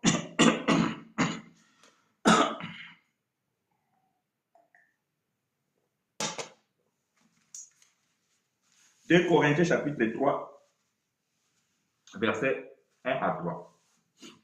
Je lis pour vous et avec vous. Commençons-nous de nouveau à nous recommander nous-mêmes? Ou avons-nous besoin, comme quelques-uns, de lettres de recommandation auprès de vous ou de votre part? C'est vous qui êtes notre lettre, écrite dans vos cœurs, dans nos cœurs, connue et lue de tous les hommes. Vous êtes manifestement une lettre de Christ, écrite par notre ministère, non avec de l'encre, mais avec de l'esprit du Dieu vivant, non sur les tables de pierre, mais sur les tables de chair, sur le cœur. Donc, un ministre, c'est lui qui écrit dans le cœur des hommes. Maintenant, on écrit quoi? On n'écrit pas l'histoire personnelle. On n'écrit pas les fables. On écrit les merveilles de Dieu. On écrit l'œuvre parfaite et achevée de Christ. Voilà pourquoi Paul va pouvoir dire, nous prêchons Christ crucifié. C'est lui qu'on doit écrire dans le cœur. Ça, c'est l'œuvre du ministère. C'est à partir de l'enseignement que l'Église est sanctifiée. C'est à partir de l'enseignement que l'Église est perfectionnée. C'est à partir de l'enseignement que l'Église continue à progresser dans la droiture. Une Église qui ne reçoit que la parole d'un homme, il ne connaîtra pas son mari. Si le serviteur ancien de la maison d'Abraham parlait que de lui, la sœur Rebecca n'allait pas comprendre que cet homme qui vient là, ça doit être lui. Parce que la Bible dit, quand il s'approchait, et Isaac sortait de champ, et la sœur, lorsqu'il a vu, il a demandé, c'est qui cet homme-là? Ce n'est pas lui. Ça veut dire qu'il a compris les caractéristiques d'Isaac par rapport, parce qu'à l'époque, bien aimé, il n'y avait pas de vidéo. Parce qu'aujourd'hui, vous savez, fut un temps, surtout les gens qui vivent ici en Europe, dans les années 80-90, parfois, on voulait se marier, on n'avait pas la possibilité de retourner en Afrique, on envoyait une photo et on vous cherchait une femme. Et la femme aussi ne connaissait pas l'homme parce qu'il n'y avait pas WhatsApp, il n'y avait pas des appels vidéo à l'époque. Donc, il regardait la photo de l'homme, il dit, ah, il est beau, oui, j'accepte. Voyez-vous? Et les jours que la femme devait voyager à l'aéroport, donc il avait sa photo entre les mains, et l'homme, il avait déjà dit que je vais m'habiller comme ça, comme ça, comme ça, comme ça, et ça, c'est ainsi que tu vas me reconnaître. Parce qu'il a donné les caractéristiques de comment il va s'habiller. Voyez-vous, donc le frère, le serviteur plus ancien de la maison d'Abraham, il n'avait pas de photo à l'époque pour présenter à la sœur Rebecca. Mais il a détaillé avec précision toutes les caractéristiques d'Isaac, afin que la sœur puisse déjà comprendre à qui il a affaire. Et lorsque la sœur a vu de loin, il a compris. Et voyez-vous, aujourd'hui, parfois les enfants de Dieu n'arrivent même pas à comprendre que si la bénédiction qu'ils reçoivent vient de Dieu ou non. Ils n'arrivent même pas à distinguer la voix du Seigneur et la voix du malin. Pourquoi? Parce qu'on ne vous a jamais présenté l'homme. On ne vous a jamais présenté le véritable. Parce qu'on vous a toujours fait croire que c'est le pasteur qui a le pouvoir, c'est le pasteur qui opère des miracles, c'est le pasteur qui a l'onction. C'est voilà pourquoi le pasteur il a l'onction plus haut, vous avez des petites onctions. Et bien aimé, ça c'est une fausseté. Le pasteur, toi, moi, nous avons tous reçu le même dosage d'onction. Donc nous avons la même onction. Ce qui diffère, c'est la grâce ministérielle ou le don spirituel. C'est ça qui est différent. Donc, nous ne pouvons pas avoir tous les mêmes dons spirituels et tout le monde ne peut pas avoir la grâce ministérielle. Voilà pourquoi, aujourd'hui, quand nous disons qu'une femme qui prêche devant les hommes dans une assemblée, c'est que cette assemblée est maudite parce qu'une femme n'a pas reçu la grâce ministérielle. Voyez-vous? Une femme n'a pas reçu une grâce ministérielle. Donc, quand vous ne connaissez pas ces choses, vous allez vous asseoir un homme dans une assemblée et une femme, il prend l'autorité, il commence à vous parler et tout ça là, et vous êtes là assis. C'est que vous êtes faible. C'est que vous êtes faible. Et vous ne comprenez pas la parole de Dieu et ni la doctrine des apôtres. Est-ce que vous comprenez? Il n'y a pas l'onction supérieure, onction inférieure, onction je ne sais pas quoi, non. Nous avons tous reçu la même onction. Parce que la parole que nous recevons, c'est la même parole.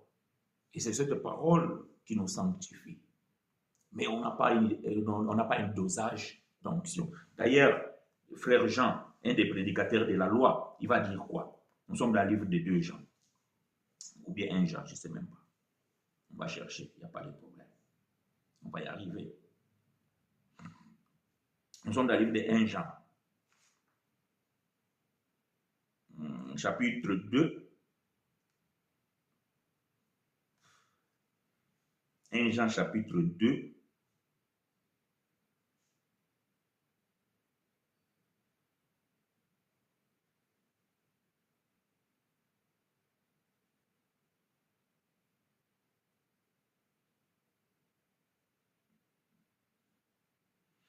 Verset 20. 1 Jean chapitre 2, verset 20. Je lis pour vous, ainsi avec vous. 1 Jean chapitre 2, verset 20. Pour vous, vous avez reçu l'onction de la part de celui qui est saint. Et vous avez tous de la connaissance. Vous avez reçu l'onction de la part de celui qui est saint. Donc, c'est Jésus. Jésus, c'est la parole. Et vous avez tous de la connaissance. Voyez-vous? Donc, quand vous recevez l'onction, et vous avez la connaissance, c'est que vous avez reçu la parole, et cette parole, donc, vous a donné cette connaissance. Et verset 27, il va dire ceci. Pour vous, l'onction que vous avez reçue de lui demeure en vous. Et vous n'avez pas besoin qu'on vous enseigne. Mais comme son onction vous enseigne, toute chose est qu'elle est véritable et qu'elle n'est point un mensonge. Demeurez en lui selon les enseignements qu'elle vous a donnés. Donc, l'onction qu'on parle ici, c'est la personne de Jésus-Christ. C'est lui qui enseigne. Voilà pourquoi Paul pouvait dire qu'il a fait les uns comme. Parce que ce que Frère Chino parle ici, ce n'est pas mes paroles. Moi, je suis comme. Parce que le véritable apôtre, c'est Christ. Et comme nous sommes ouvriers avec lui, selon ce que dit Frère Paul, donc il passe par moi afin de pouvoir communiquer ce que lui, il voulait dire. Voyez-vous? Même l'esprit ne peut pas enseigner quelque chose d'autre si ce n'est que ce que le Seigneur a communiqué. Voilà pourquoi il a dit qu'il est avantageux que je m'en aille. Puisque si je ne m'en vais pas, les consolateurs, l'esprit de la vérité ne viendra pas. Mais là, quand il viendra, il vous parlera ou il vous amènera dans toute la vérité. Parce qu'il ne parlera pas de lui-même, mais il aura parlé de ce que je l'aurai communiqué. Donc, même le Saint-Esprit ne peut pas parler de lui-même. Il doit parler de ce que le Seigneur lui a dit. Mais comment maintenant un homme qui vient dire que je suis pasteur, je suis apôtre, je suis prophète, je suis docteur, je suis évangéliste, et il va parler de lui-même, et vous voulez que son histoire puisse vous changer? Impossible. Cela est impossible. Voilà pourquoi l'Église aujourd'hui, entre guillemets, les gens qui vont dans les assemblées, ils ne évoluent pas. Ils ne grandissent pas. Parce qu'ils ne reçoivent pas quelque chose qui peut les permettre de grandir. Ils ne reçoivent pas des enseignements qui peuvent les aider à s'épanouir. J'ai parlé dans la semaine avec une sœur. Elle m'a dit que j'ai suivi tes enseignements, frère chinois, mais c'est le contraire de ce qu'on nous a enseigné. Parce qu'on nous a enseigné ceci, cela, tout ça. J'ai dit oui, ma soeur. Ce qu'on vous a enseigné là, c'est ce qui est en train de vous tuer. Parce qu'on vous a enseigné tout et n'importe quoi. Maintenant, quand vous voulez comprendre ces choses, cela n'arrive pas ou c'est pas ce que vous vivez. Et là, vous comprenez que Dieu ne fait pas, Dieu ne marche pas. Oh, Dieu, non, c'est pas ça. C'est tout simplement que la façon dont on vous a fait croire les choses, ce n'est pas comme ça. Vous savez, bien aimé, je vais dire une chose, c'est là où je vais mettre point virgule et après nous allons prier. Parfois, nous lisons la Bible et nous prenons le verset biblique comme un slogan. Voyez-vous? Tout à me fâcher contre moi sera sans effet. La personne lui dit ça, mais il ne sait même pas pourquoi ces paroles se trouvent dans la Bible, qui avait dit ça et pourquoi ils avaient dit ça. Tu as des projets de bonheur, ne pas de malheur pour moi. Tu ne sais même pas pourquoi cette parole était écrite là et tu ne sais même pas pourquoi cette parole a été dite. Je serai la queue et la tête, mais non la queue. Et tu attends toujours dans une file d'attente. Tu n'as jamais été la tête. Je vais prêter, je ne vais pas emprunter. Mais depuis que tu es dans ta vie, tu es bourré de dettes. Tu n'as jamais prêté, mais tu fais qu'emprunter. Donc, ces paroles sont devenues des slogans. Et quand vous les dites, vous pensez que vous êtes en train de dire ou bien vous êtes en train de faire une prière, alors que ça n'a pas de sens. Vous devez d'abord comprendre le sens des choses avant de pouvoir les dire. Je voulais dire à part là une chose que parfois dans la vie, il faut pouvoir savoir dire Seigneur, ta grâce me suffit. Maintenant, pourquoi Paul a dit que ta grâce me suffit? Parce que nous les chantons, parfois nous les chantons dans les chants, ta grâce me suffit. Parfois nous les disons, Seigneur, ta grâce me suffit. Mais quand maintenant il faut appliquer ces mots dans une réalité, tu n'arrives pas. Mais Paul, quand il a exclamé ta grâce me suffit, c'est qu'il avait un problème. Et il a prié 3 fois. Toi, ton problème, depuis que tu pries, ça fait 10 ans, tu insistes là-dessus. Tu pries, donc tu as changé même les méthodes, les façons, tu continues à prier pour le même problème. Mais Paul, il a prié 3 fois. Il a compris que le Seigneur ne pouvait pas les sortir de ces problématiques. Paul, il a dit quoi? Je vais continuer à vivre avec ça. Il suffit que la grâce de Dieu soit avec moi. Voilà pourquoi il a déclaré, ta grâce me suffit.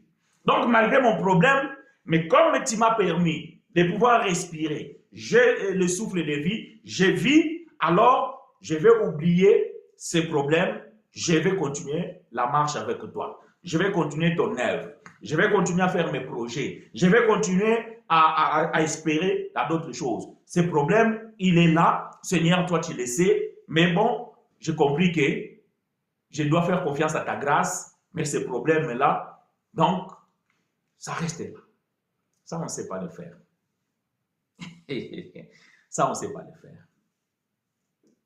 Nous, pour nous, il faut que le Seigneur doit faire. Vous savez, bien aimé, c'est malheureux. Et quand je dis ces choses, bien aimé, avec beaucoup de peine.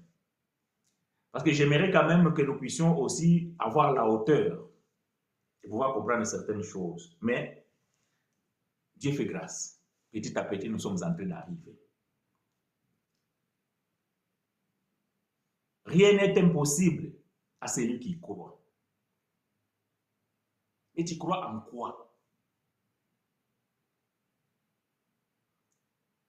Est-ce que toi, tu peux croire que tu ne mourras pas? Je pose une question. Est-ce que toi, tu peux croire que tu ne mourras pas? Parce que rien n'est impossible à celui qui croit. Maintenant, je te dis, il faut croire que toi, tu vas vivre éternellement sur la terre, tu ne vas pas mourir. Est-ce que tu peux croire à ça? Oh. Il faut croire, parce que rien n'est impossible à celui qui croit. Quand vous dites cette parole-là, rien n'est impossible à celui qui croit, vous devez vous poser la question, croire en quoi? Est-ce que vous pouvez croire que vous ne mourrez pas? Bon, frère chinois, là c'est un peu trop chaud. Oh. Rien n'est impossible à celui qui croit. C'est ça. Parce que les gens, ils ont l'habitude de dire tout et n'importe quoi. Bien aimé, la Bible dit, rien n'est impossible à celui qui croit. Maintenant, moi, je veux croire que je ne mourrai pas. Maintenant, parce que toi, tu as dit que rien n'est possible à celui qui croit. Quand on dit rien n'est possible à celui qui croit, c'est lui qui croit à la volonté de Dieu. Il faut que tu crois à la volonté de Dieu. Est-ce que la volonté de Dieu est ce que toi tu crois? Ah, ça change. Voyez-vous? Ça change tout. Si vous croyez à la volonté de Dieu, alors tout ce qui est dans la volonté de Dieu sera possible. Et rien ne sera impossible. Parce que c'est Dieu qui a dit ça, c'est Dieu qui veut ça. Ce n'est pas un slogan. Non, tout est possible à celui qui croit. Et quand la chose va aller le contraire de ce que tu as cru, tu commences à douter. Est-ce que vraiment j'ai cru ou je n'ai pas cru? Est-ce que vraiment je suis un enfant de Dieu ou je ne suis pas un enfant de Dieu? Est-ce que je suis vraiment un serviteur de Dieu ou je ne suis pas un serviteur? Est-ce que Dieu écoute ma prière ou Dieu n'écoute pas ma prière? Pourquoi? Parce que toi, tu as cru à quelque chose qui est le contraire à la volonté de Dieu. Il faut croire à la volonté de Dieu. Et si tu crois à la volonté de Dieu, ça sera impossible d'échouer. Et tout ça sera possible parce que cela est la volonté de Dieu. Donc ne prenez pas des versets bibliques comme des slogans. Ce n'est pas parce que votre pasteur répète souvent ces mots-là, parce que votre pasteur répète souvent cette chose-là, et que cela doit se faire aussi comme ça.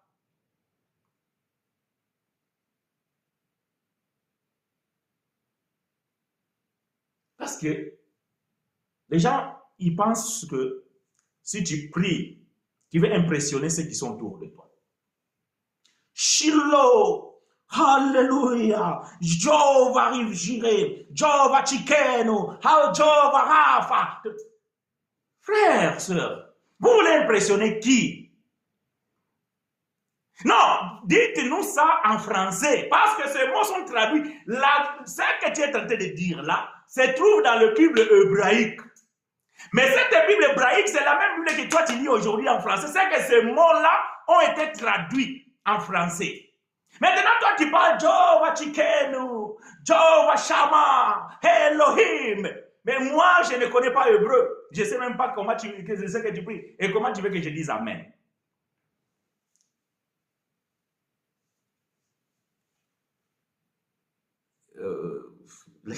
Qu'est-ce que la sœur voulait écrire là? Et 5, qu'est-ce que la volonté de Dieu? Bon, sœur Christiane, qu'est-ce que tu voulais écrire avant?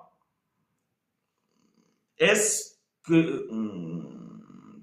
enfin, bon, je vais comprendre comme je l'ai compris. Qu'est-ce que c'est la volonté de Dieu? La volonté de Dieu, c'est tout ce qui est sa parole. Ça, c'est la volonté de Dieu. Tout ce qui est la parole de Dieu, ça, c'est la volonté de Dieu. Maintenant, Dieu, à chacun de nous, a prédestiné des choses et qui doivent arriver. Et ça, vous ne pouvez rien changer. Parce que c'est la volonté de Dieu. Ça, c'est la volonté de Dieu.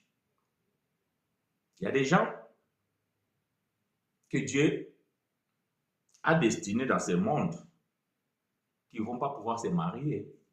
Et oui, ça, c'est la volonté de Dieu.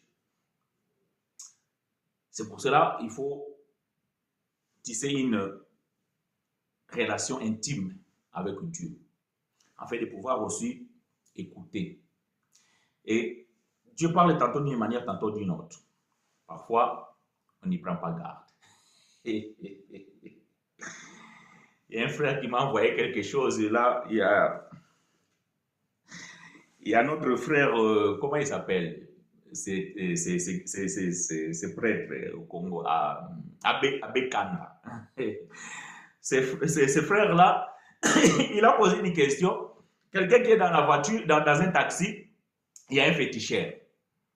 Et le féticheur dit que si nous continuons devant, il y aura un accident. Alors, tu descends ou tu continues? Tu descends ou tu continues? Non, moi j'ai répondu au frère qui m'a envoyé ça. Je descends. Parce que le féticheur, là aussi, il est en train d'opérer la volonté de Dieu. Parce que Dieu parle tantôt d'une manière, tantôt d'une autre. Balak, la Bible dit que c'était, plutôt Balaam. Balaam, la Bible dit que c'était un divin. Donc, autrement dit, un ganga. Mais il a quand même béni le peuple d'Israël. Non, bien aimé. Il faut avoir le discernement.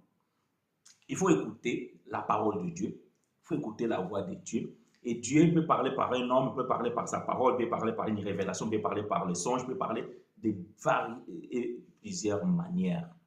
Et c'est à nous de pouvoir avoir la capacité de pouvoir discerner. Donc, bien aimé, ça, je voulais juste, donc ça n'a rien à voir avec l'enseignement d'aujourd'hui, mais je voulais tout simplement aider nous à pouvoir comprendre certaines choses que nous devons savoir dire ta grâce me suffit. Frère, je voudrais savoir que veut dire chanter en esprit dans Corinthiens chapitre 14.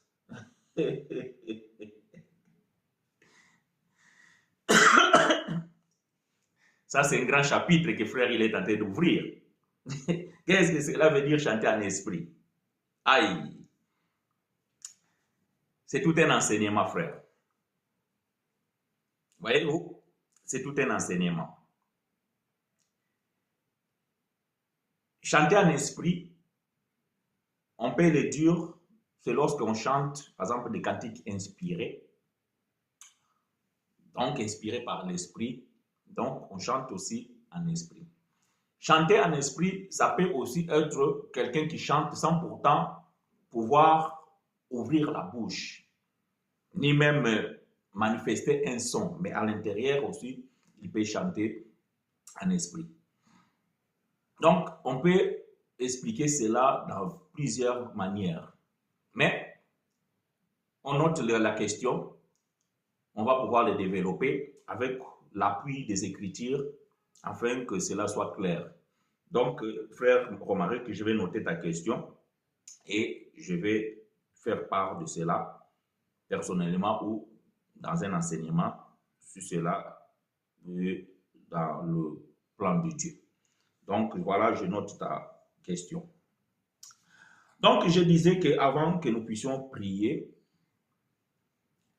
bien aimé, il faut faire entièrement confiance à la parole de Dieu et à sa volonté. Rien n'est impossible à celui qui croit et croit à la volonté de Dieu. Donc, c'est pas parce que tout est possible à celui qui croit, c'est que toi tu vas annuler la parole de Dieu. Non. Non, tu ne peux pas annuler la parole de Dieu par ta croyance. Il faut croire à ce que lui il dit, et c'est alors que rien ne sera impossible. Siméon, il voulait mourir. Ça, c'était sa volonté, mais ce n'est pas la volonté de Dieu. La volonté de Dieu, c'était qu'avant de mourir, il devait voir le Sauveur. Voyez-vous? Alors que cet homme, certainement, il était âgé et il en avait marre de continuer à vivre. Peut-être il souffrait, peut-être il était vraiment fatigué. Mais la volonté de Dieu, ce n'était pas qu'il puisse partir avant qu'il y ait vu le Sauveur. Donc, lorsqu'il a vu le Sauveur, il a fait la prière, maintenant, Seigneur, que ta volonté soit faite. Élie était fatigué de fuir la reine Jézabel. Il a prié sans pourtant savoir la volonté de Dieu. Mais il en avait marre. Il dit que maintenant, Seigneur, je vais mourir. Il dit, je vais dormir, je vais fermer mes yeux et je ne vais plus me réveiller. Mais étonnamment, Élie, on vient les réveiller parce que c'était la volonté de Dieu. Dieu n'exauce pas nos volontés lorsque cette volonté contredit la volonté du Seigneur. Voyez-vous? Voilà pourquoi, bien aimés, nous devons confier, nous devons faire confiance à la parole de Dieu et à sa volonté. Je sais que quelqu'un est en train de se poser beaucoup de questions. Comme la sœur Christiane vient d'écrire là, que c'est quoi la volonté de Dieu? Moi, je ne peux pas savoir ce qu'est la volonté de Dieu pour toi, pour les frères, pour la sœur, pour... Non. Même il y a certaines volontés de Dieu pour moi, même je ne sais pas. Mais lorsque je suis affronté à des problèmes, je prie que Dieu puisse me donner les directives et que je puisse discerner ce que je suis en train de vivre, si cela est la volonté de Dieu. Dans ma vie, j'ai eu beaucoup de projets. Dans ma vie, j'ai eu beaucoup d'ambitions. Dans ma vie, j'ai eu beaucoup de rêves. Mais je me rends compte que c'est le destin du Seigneur qui s'accomplit à chaque fois. Donc, je comprends que cela est la volonté de Dieu. Sinon, bien aimé, tout ce que nous rêvons, on va la réaliser. Parce que le Seigneur doit se conformer à nous. Non, le Seigneur ne peut pas se conformer à nous. Non, c'est nous qui devons nous conformer à la volonté du Seigneur. Ça, c'est le problème des églises bâtiments. Que les pasteurs croient que nous pouvons donner un ordre à Dieu et Dieu va s'exécuter selon notre volonté. C'est ainsi que, bien aimé, parfois, dans des prières, ou bien dans des campagnes, dans des retraites et tout ça là, on nous fait croire et on nous fait faire des exercices que le Seigneur ne prête même pas attention.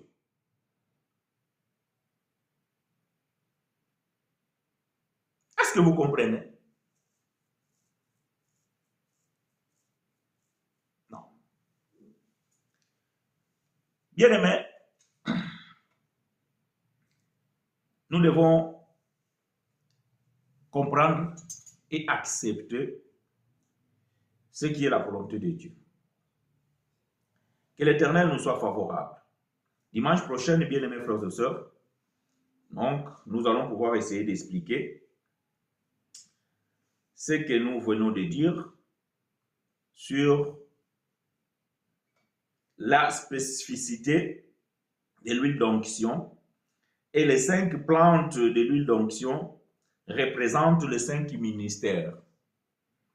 Et nous avons décrit, excusez-moi, et nous avons dit que nous avons les 5 ministères qui sont représentés dans ce qui était la composition de l'huile d'onction. Donc, nous avons la myrrhe qui est l'apostolat, l'apôtre, cinnamome et prophète, roseau odorant évangéliste, la casse qui est le pasteur et l'huile d'olive qui est le docteur. Donc, nous allons pouvoir dimanche prochain essayer de développer dans ce sens-là, essayer de trouver quelques écritures dans la Bible qui peut donner certaines significations de ces plantes et leurs spécificités particulières. Voilà donc, bien aimé, ce que nous pouvions résumer à la fin de cette vidéo. Et donc, nous allons pouvoir prier, vous et nous, afin que l'Éternel nous fasse grâce.